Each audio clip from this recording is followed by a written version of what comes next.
Warning: the following podcast, which contains strong language and mature content, is unsuitable for children or for the faint of heart. The subject matter discussed will be frightening and graphic in nature. Listener discretion is advised.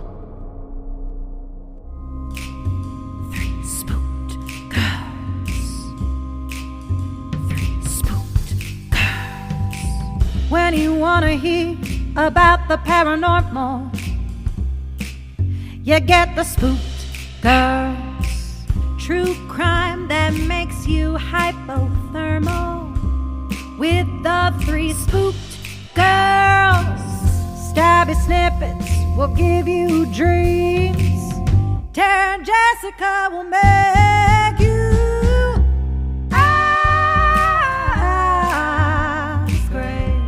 along with the Spooked Girls. Bring on the slaughter, we on that haunted ground. Spooked Girls. The 3 Spooked Girls. Hey Spooksters, and welcome back to another episode here on 3 Spooked Girls. My name is Tara, and as always, I'm here with my ghoul friend Jessica. Hello. Hello.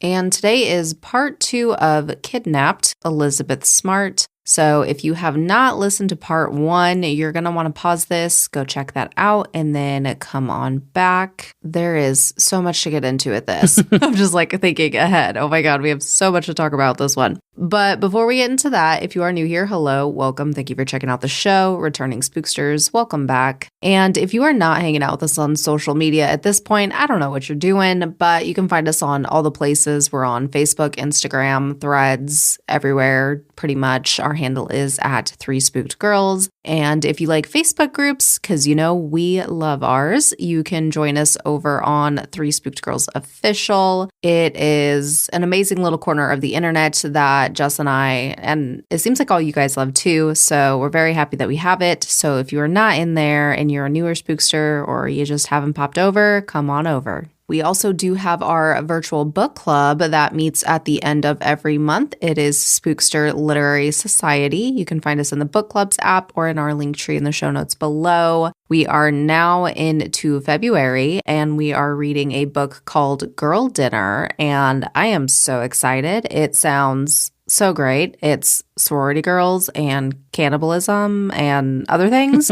So if that weird combo interests you, you'll definitely want to come hang out with us and read that book. Sometimes we do discussion threads instead of meetings, but it's a lot of fun. And yeah, I just really love it. And I'm really looking forward to this month's read. And if you would like to support the show, you can go to patreon.com/3 Spooked Girls. For as little as $1, you get 1 bonus episode a month. 5 and up, you guys get ad-free episodes the day before, plus our entire backlog of crazy fun content we have done over the years. And if you even join us on our $1 tier, you get our bonus episodes that we release each month. So there's probably almost 100 episodes, if not more. I don't know the math right now, but lots of episodes. And Jess's Real or Not Real State Laws just concluded. So a great time to binge those because they are so fun. And our finale did not disappoint. There was a lot of weird stuff in there and we just always have a great time. So definitely check it out if that interests you. But that's really all I got. So we're going to get back into this. So quickly, for a quick refresher for you guys, we split this documentary in half. And our first half was basically going through when Elizabeth was kidnapped from her home, from her bed specifically, back in 2002, and kind of how the investigation had begun to unfold and how authorities were super tunnel vision on this guy named Richard Ricci, who, yes, he was trash, but he ended up dying of like an aneurysm in his jail cell. So they're all like, well, fuck, we have nothing to go off of. This is going to be the end. But thankfully, the Smart family was like, hell fucking no, and kept pushing. And MK, that we learned at the end of the last episode, her 9-year-old sister had a revelation and remembered a name. We're going to definitely learn about who this person is. And what's exciting as we get into this is now we kind of reached the point in the documentary where we're going to backtrack a little bit, because now Elizabeth is going to tell us her story throughout the rest of this documentary. So she takes us back to June 5th, so day 1. And she talks about how in 2002, because remember, she was a 13-year-old girl when she was abducted, going to be 14 when she was found. She had just finished 8th grade. She was really excited to go into high school. She said it was just a really happy and exciting time of her life.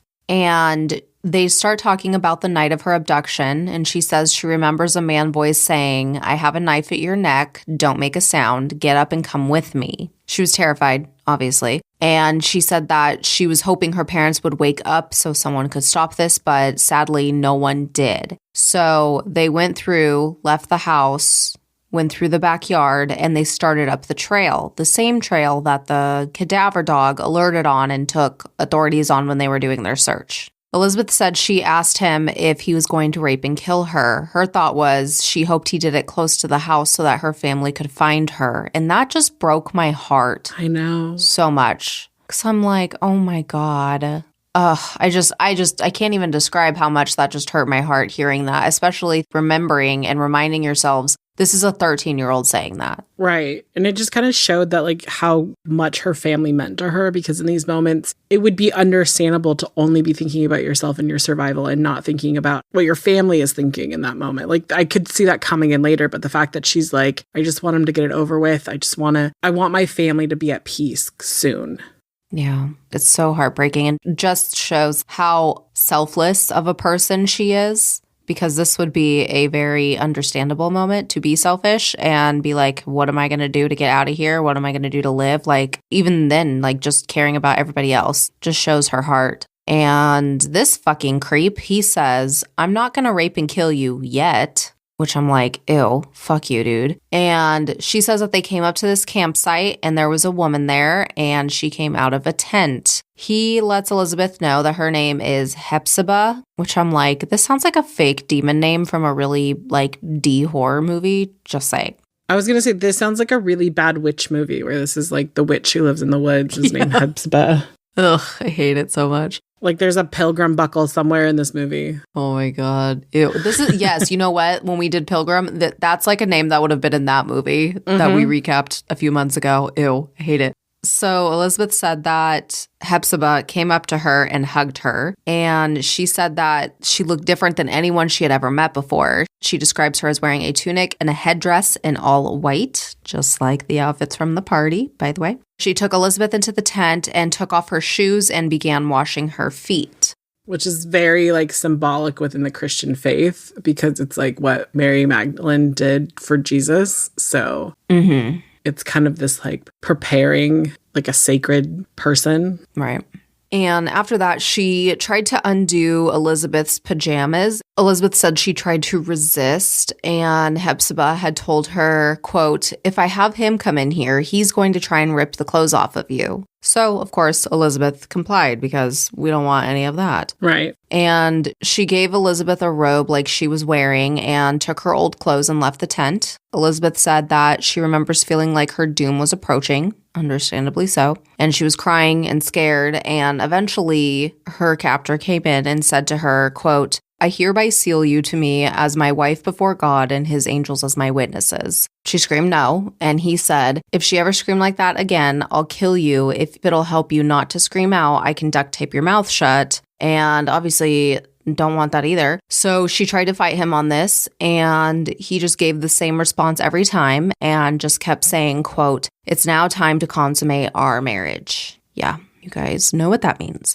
Just this whole fucking thing just breaks my heart so much, and I just makes my blood boil and want to, like, stab this man in the eyeball. Repetitively. Yes, to put it nicely. She said that she thought if she could hold him off, someone would rescue her, but of course no one was around, no one was going to come. He pushed her onto the ground, and again, this just, like, shows her age and her innocence, and just, I think, really puts it into perspective, because she says she thought if she rolled over onto her stomach, he couldn't rape her. And we know that's not the case. He did, and he left her injured and bleeding when he was finished. She said that he smiled like it wasn't a big deal to him and left the tent, and that she eventually passed out. When she woke up, she felt shackles around her ankles, and she tried to beg to not be chained up, trying to reason with him and say she wouldn't run away and things like that. He said that he knew she wouldn't run away, but wanted to take the temptation out of her reach. And she says that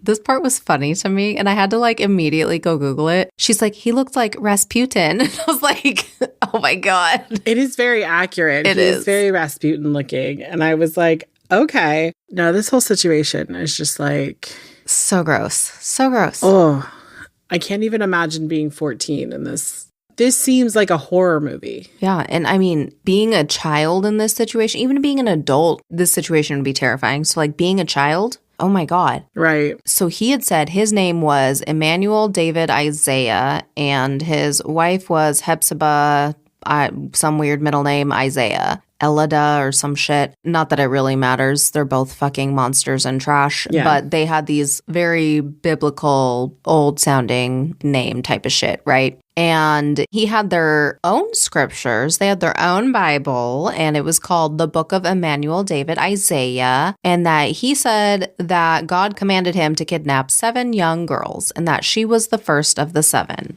And then on top of that, he says that her sister, who, MK is 9 years old, would probably end up as one of his wives or her cousin, Olivia. She then kind of gets into talking about growing up in a religious household. We all know Mormonism, it's Utah, it's Salt Lake City, but how nobody talked about the difference between rape and intimacy. And she was worried that her family wouldn't want her back because of what has happened to her. And maybe it would be better if no one had found her. And that just broke my heart so much more. I'm just like, you're in this horrible, awful situation that is not your fault. And you're still, I get it, because, the religious aspect, having that fear of being oh, they're going to spin it on me or whatever. That just, it hurts my heart even more for her so much.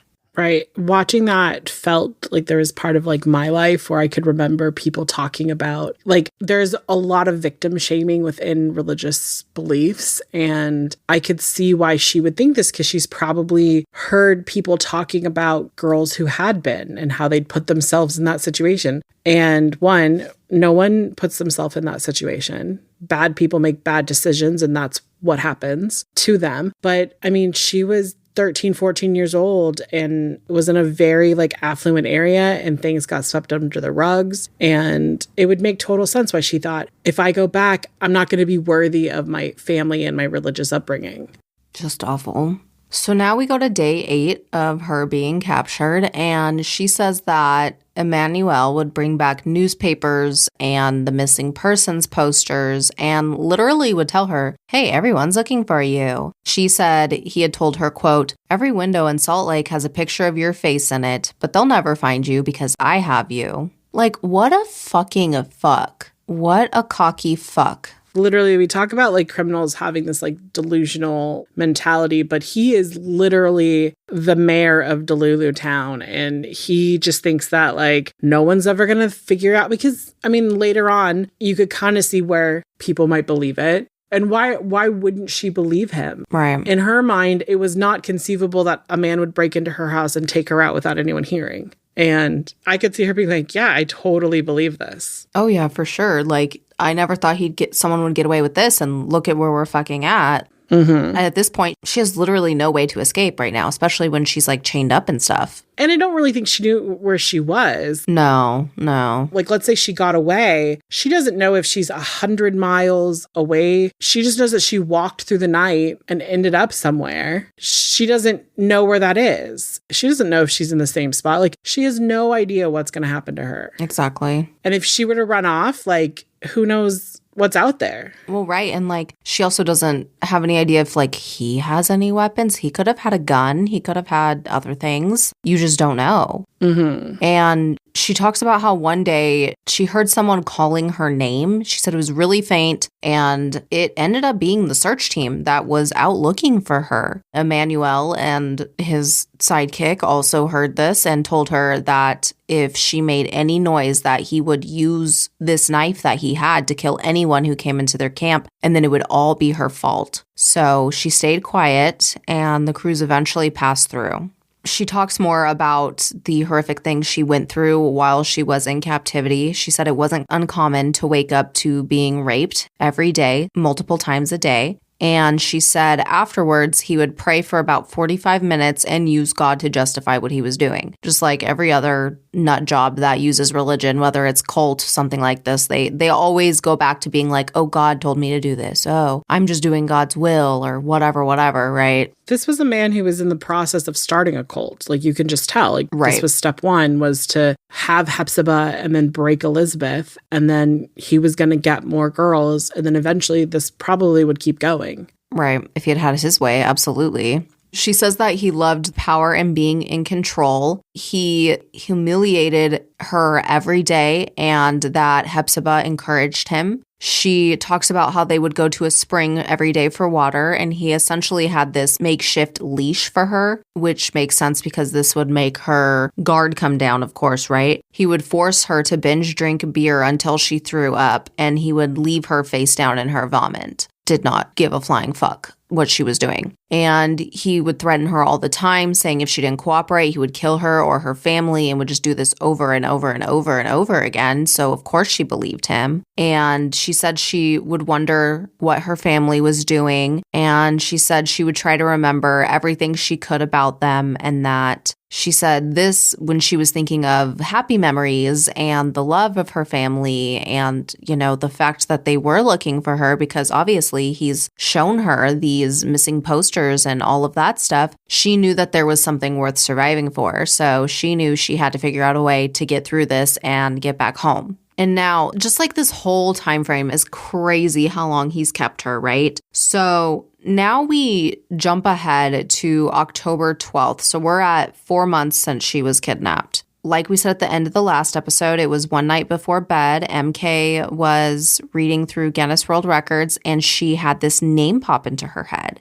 And so she tells her parents it was Emmanuel. And Ed, the dad smart, calls Tom, his brother, and tells him. And Tom's like, well, who's that? Who the hell's Emmanuel? And then we get a clip of MK talking with the detective or whoever, whatever child psychologist that they had brought in to, you know, have her do her interviews with. And she's explaining that they originally saw him on the street in downtown where there was a lot of homeless people in that area. And the reason they were even there was Lois had taken the girls with her downtown and they saw him preaching. And then later he came up to their house and Lois gave him Ed's card and he did work around the house. Mm-hmm. That is like so crazy because it's like poor Lois. I'm sure I can't even imagine the guilt she has for even offering work, but it's like, damn, you're just trying to be a good person and offer someone who obviously needs the money and needs the labor, like trying to give them a little bit of help. And this is what it fucking turns out to. It's awful.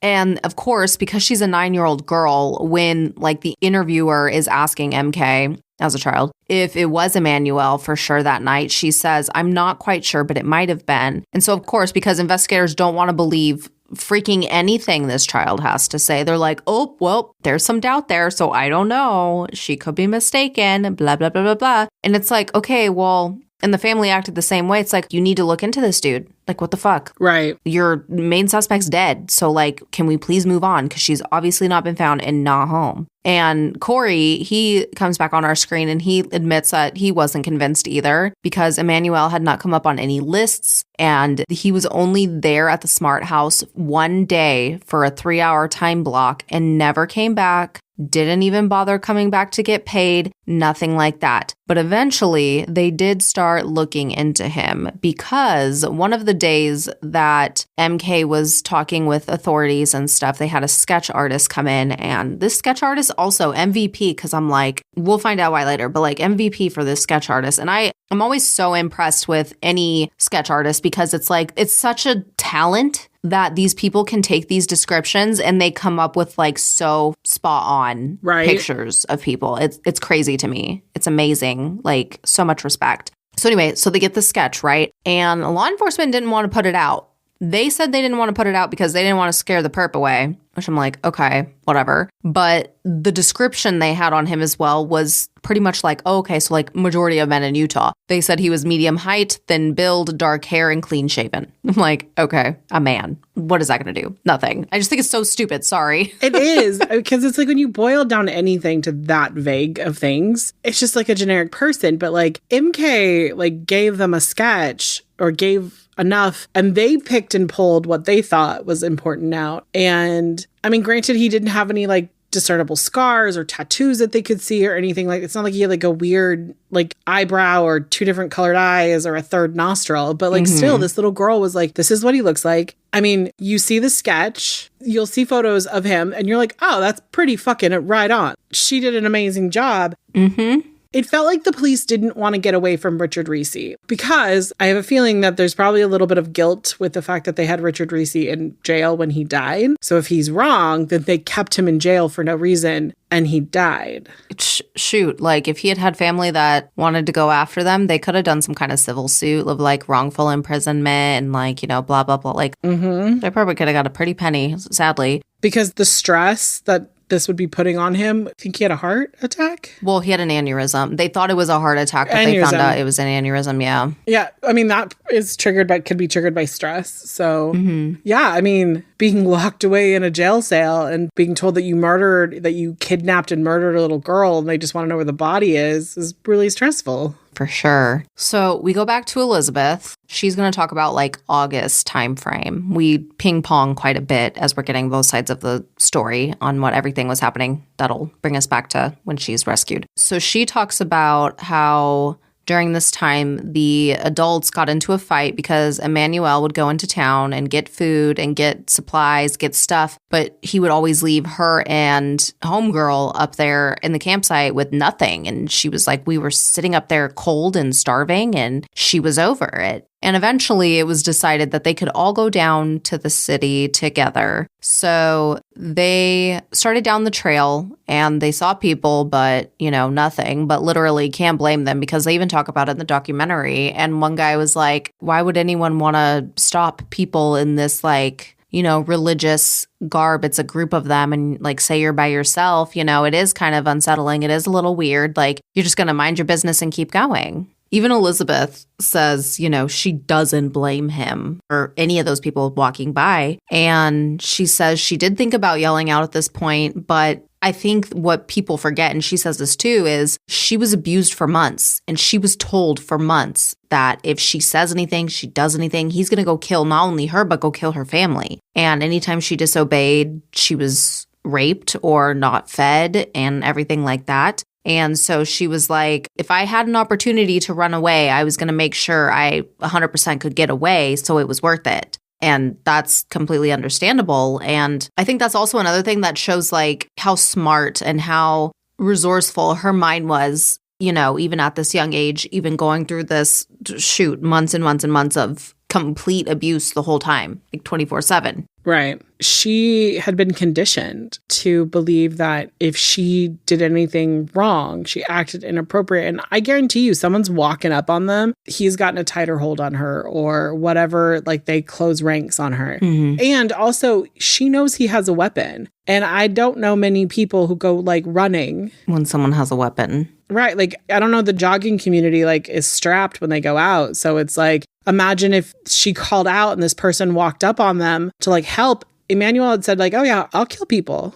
So she was like, I can't guarantee this. I think what happens to her at the end of this is what was the only way this is going to break. Like, there wasn't going to be like she got left alone in camp for a few days and ran off. She was completely conditioned to believe him and that he would kill her and her family. And she knows that he knows where her family is. Right, because she was kidnapped from her house. So yeah. Exactly. I would believe him too. Like, Jesus. And at this point, everything that he says he'll do to her, he has done to her. So he has shown her time and time again that my word, like what I say happens. So if I say, you make noise, I will kill you and your family, he would kill her and her family. 1,000%. 1,000%. So she says they eventually make it down the trail, and that this is when she realized where they were. And she said that it was really familiar, but not. And it felt like she was in a parallel universe at this point, just because she would think about her old life and going down these roads or going down these paths, you know, with her family, her siblings, whatever. And then now here she is with her captors, and it's a completely different situation.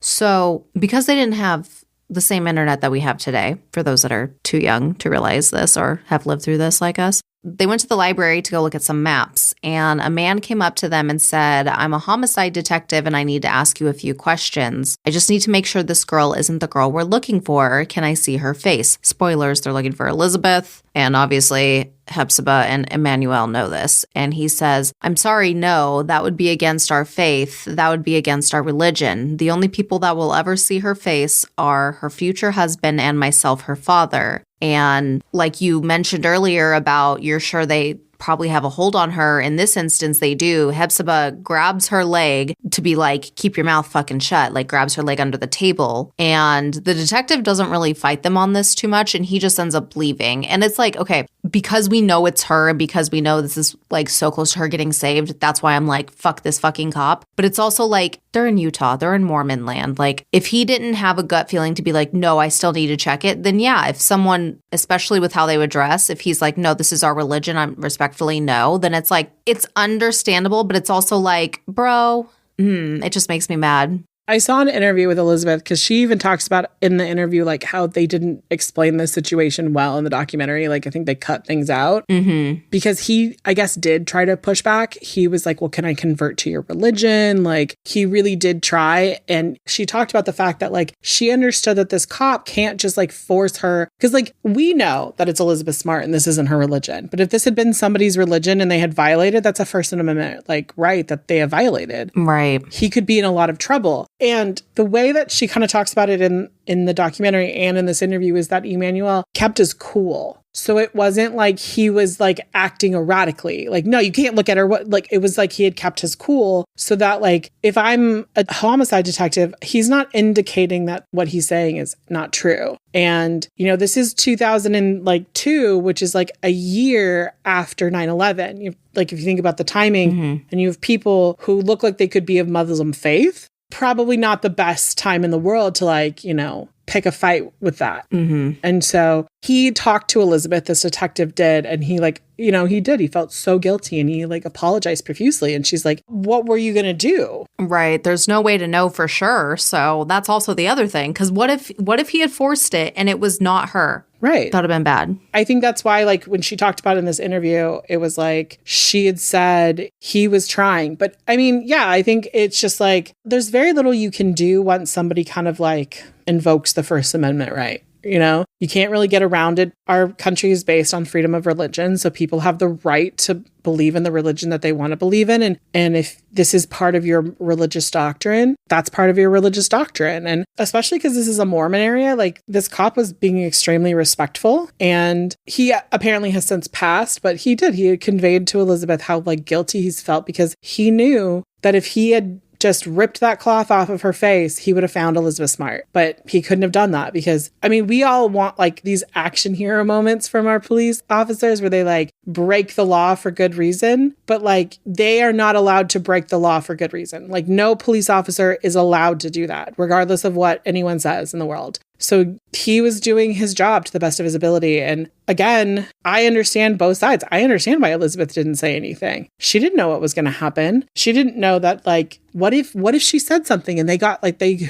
ran away and they didn't get caught? Like, what would Emmanuel do to her? Like, there had to be a million scenarios going off in her head. And she, you know, even she said in the interview, I could have said, I'm Elizabeth Smart, but she was afraid. And this cop was being respectful. And it just was a really, like, this shows you how fucking torturous this man was to her because she's so conditioned to believe that the worst of this outcome is going to happen. Right, exactly.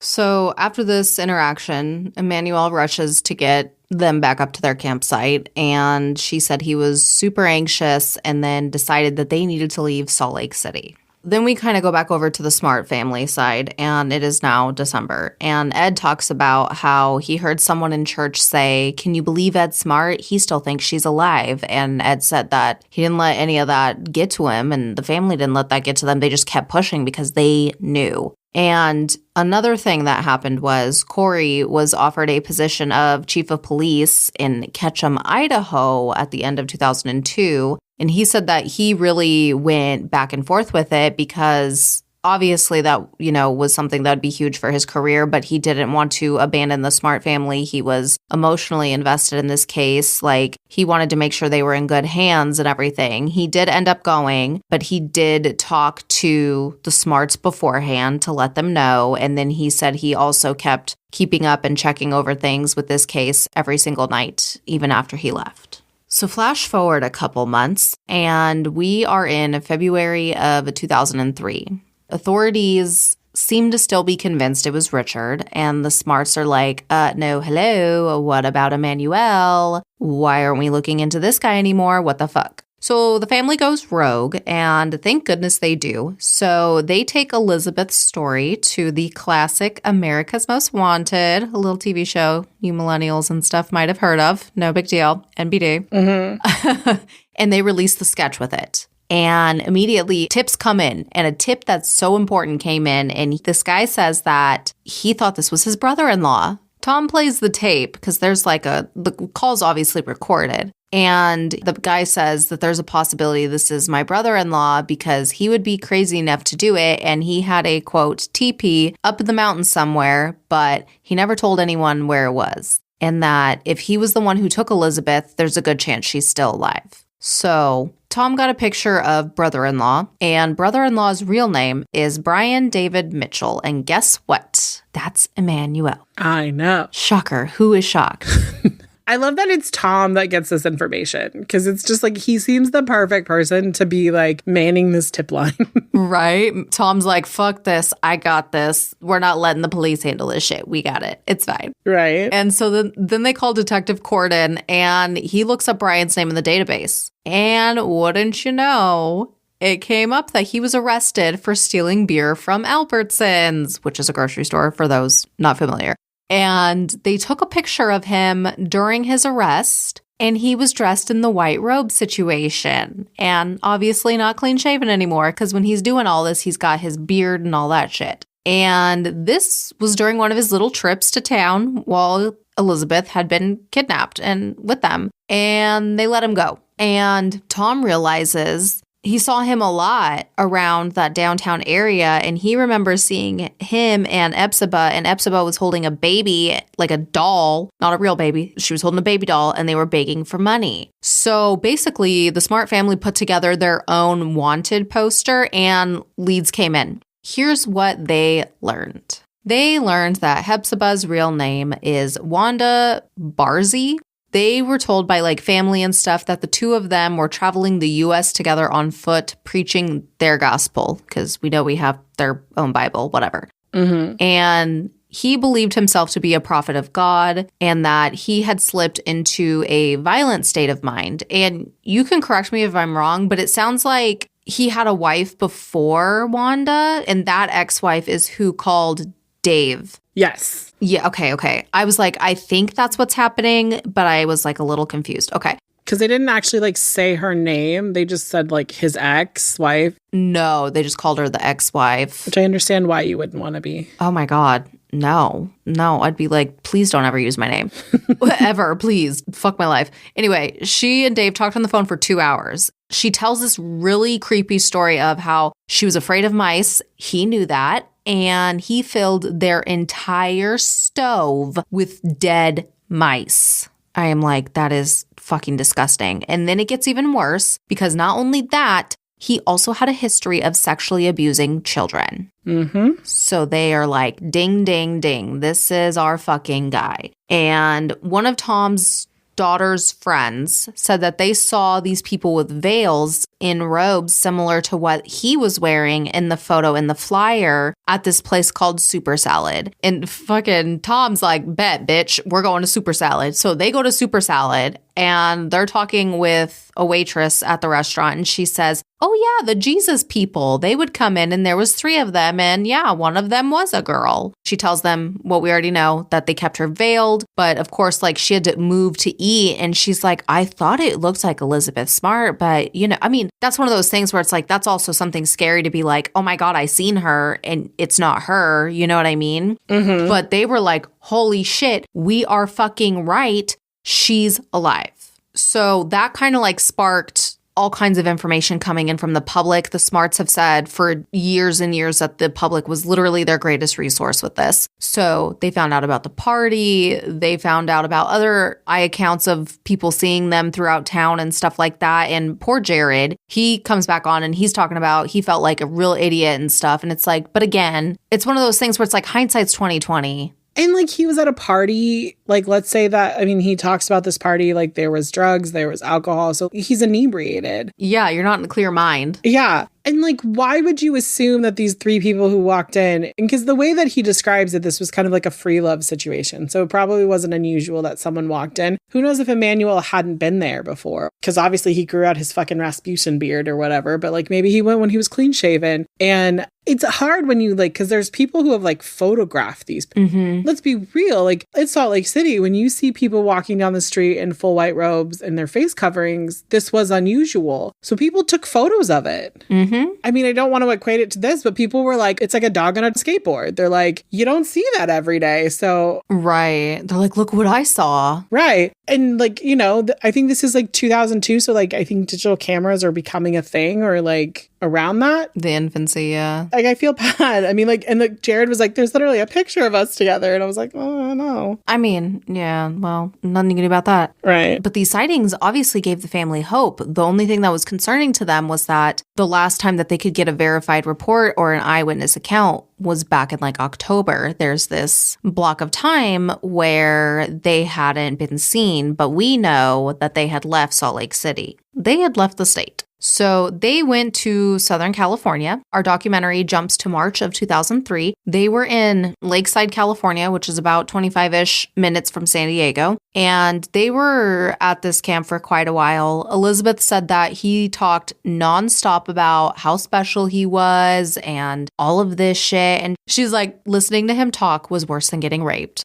She says one night he was talking about himself, of course, but he was talking about them going to the East Coast. And she said she was worried that if they went to another city, she would never be found. So Elizabeth, smart girl, she has a brilliant fucking idea. One day, she says to him, I think we're supposed to go back to Salt Lake City. But I don't know, maybe you should talk to God and see. He'll confirm if that's the right path since you truly are his servant and prophet. She knew to feed into that ego, so she did. She spoon-fed this to him. And his response was, God is finally starting to get through to you, and he agrees that we should go back to Salt Lake City.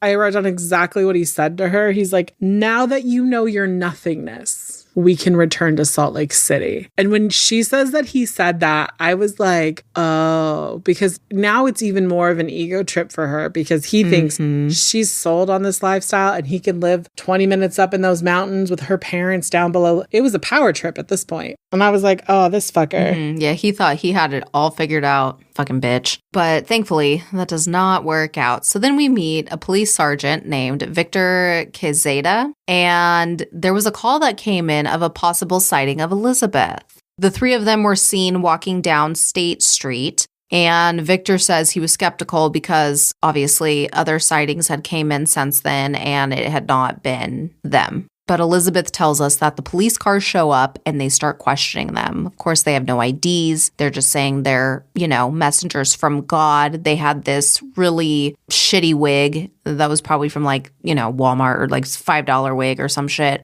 Party City wig. Yeah, Party City. I was like, I can't think of any fucking any of those kind of stores at this moment. But, some kind of cheap wig. And she was nervous. So they separated them. And he says he starts asking Elizabeth questions and saying, just say you're Elizabeth. And so she finally says to him, thou sayest. And he's like, okay, bet, that's my confirmation. He put her in the cruiser. And of course, she just starts crying from relief because this is all finally over. She's finally rescued. Ed gets to the station and says, everyone is saying, God bless you. Hope everything works out, et cetera, et cetera. And Corden is there, of course, and says, Ed, I think we really found her. I think this is Elizabeth. So they open up the door and Ed starts talking about his initial reaction. And he says, that's not my daughter who left me 9 months ago. This is a young woman. Like, obviously this is her, right? And like, she's physically changed and all of that. And they're talking about all of that stuff. And he says, Elizabeth, is that really you? And she says, yes, Dad. And then so they hug, and it's just, it just breaks my heart so much because she thought she was going to be in trouble. And then she talks about how when she saw her dad, that's when she knew she was actually safe. This just shows how good of parents they are, and they were to all of their kids and stuff, because she says, I knew he wouldn't abandon me and that everything was going to be okay. And I was just like, I want to cry. I want to cry. I love this beautiful moment. I know. It was so beautiful in this moment because, like, I don't even know how to comprehend this kind of emotion. Mm-mm. Like, there's always part of him that had hope, but then there's like probably a big part of him that was like, she could be dead. I could never see my daughter again. I don't know what's going to happen. And then to like see her in front of him, but know that like she's been through it because she doesn't look the same. And then just like probably hearing her voice was probably the most like heart-wrenching, joyous thing ever, because it's like all this like 9 months have gone by, all this time has gone by, and here's his little girl. But like, I don't even understand like the emotion, because it's like there's probably part of him thinking like, I couldn't protect her, like what did she go through, but also being like, I'm never gonna let this girl out of my sight again. I would have been like, you're with me forever. Right, I know. MK talks about what she remembers from this day, and she says she remembers, her and her siblings getting pulled out of school, and they were just so happy and so in awe, and just how happy everybody was and just so relieved. And Elizabeth is just like, no, my family never gave up. Like, she finally is realizing like all of that guilt and stuff she was holding of being like, oh my God, are they going to disown me when they find out the details? Like, all of that just like melts away, and she knows it. And I think that's so beautiful.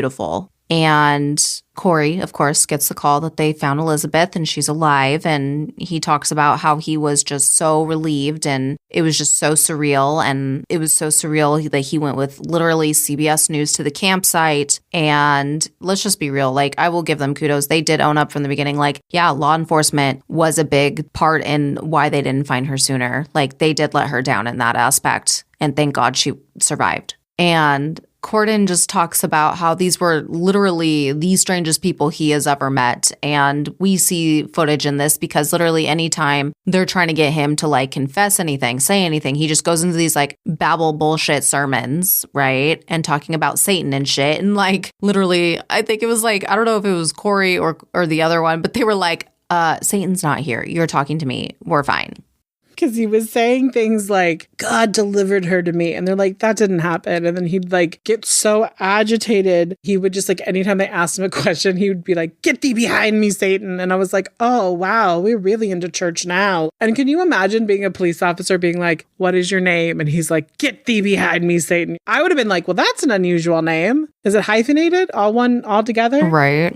People have trouble pronouncing it? Like, what's happening here, sir? No, this dude is insane. Literally fucking insane. Elizabeth talks a little bit more about her struggles with shame and the whole, like, what she should have done and things like that. It's gross that people will still even, like, bring up those topics, in my opinion. She talks about her mom helping her heal and that she was a really big part and really big support during all of that, but she was ready to move forward from all of this, so she was not in this documentary. Elizabeth did not end up testifying until 2010. Brian was found guilty of kidnapping and transporting a minor across state lines for sexual activity. He was sentenced to life in prison without parole. Now, fucking Wanda Barzee pled guilty to the same things, but she was only sentenced 15 years, and she has been out since 2018.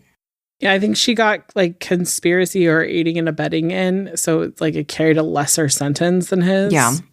But I'm like, I don't know if we should say like aiding and abetting, because she was definitely part of it. No, for sure. And Elizabeth is now 38 years old, and she has done tons of stuff sharing her story and trying to help other people as well. She works as an advocate with child abductions. She helps with recovery programs and national legislation. She founded the Elizabeth Smart Foundation. On their website, their focus is building a more compassionate society to end sexual violence. She has since then published several books. She has worked on films. She has worked on documentaries. She's done TED Talks.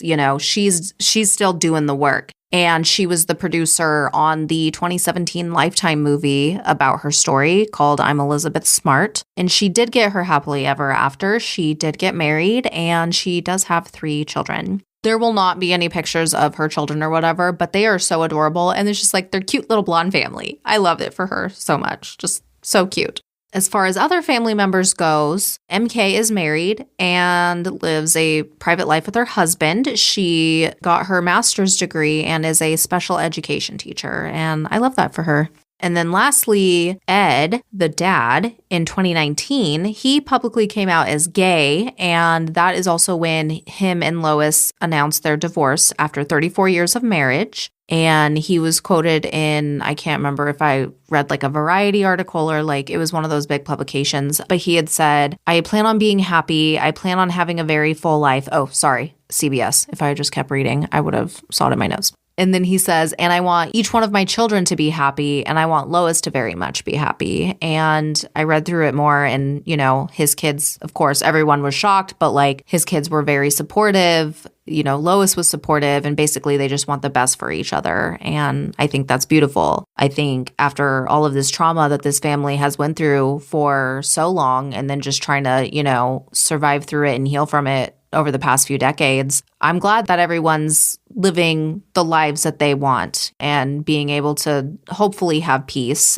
We don't get a lot of cases where they do get the happy ending and the victim is, alive and rescued and things like that. But Elizabeth was fortunate enough that she was, and I think she's incredible. If you guys are interested in more stuff with her, she's been doing like press interviews and she's been on a couple podcasts and things like that. So I highly recommend. But yeah, man, I really liked this documentary. I thought it was great. What are your final thoughts for this? I think it was really great. I think anytime a victim gets to share their story from their point of view, it's good because I think it helps other survivors. Because like we've mentioned, like there's a lot of guilt with this. And, I'm sure Ed and Lois felt guilty because they're like, why didn't we have a security system? Or why didn't we, like, there's always like... the what ifs.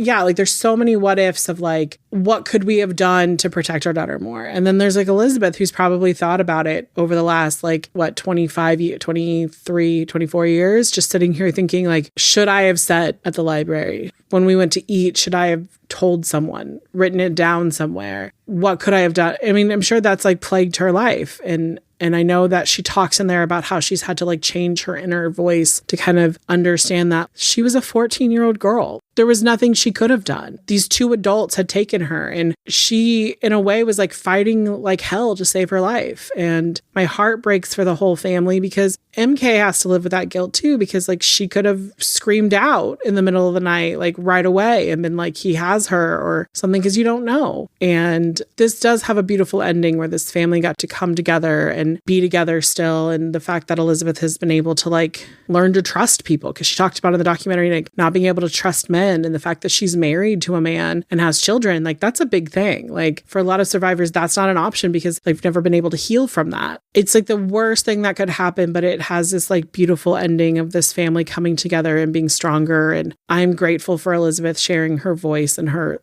story, because just one other person hearing this and understanding that they can forgive themselves, it's worth it. Definitely. Well, guys, that is going to go ahead and wrap us up for today. Again, this documentary is on Netflix, so if you have not checked it out, highly, highly recommend. It was fantastic. But with that, we're going to go ahead and sign off, and we'll see you back here on Sunday. Bye, guys. Toodles.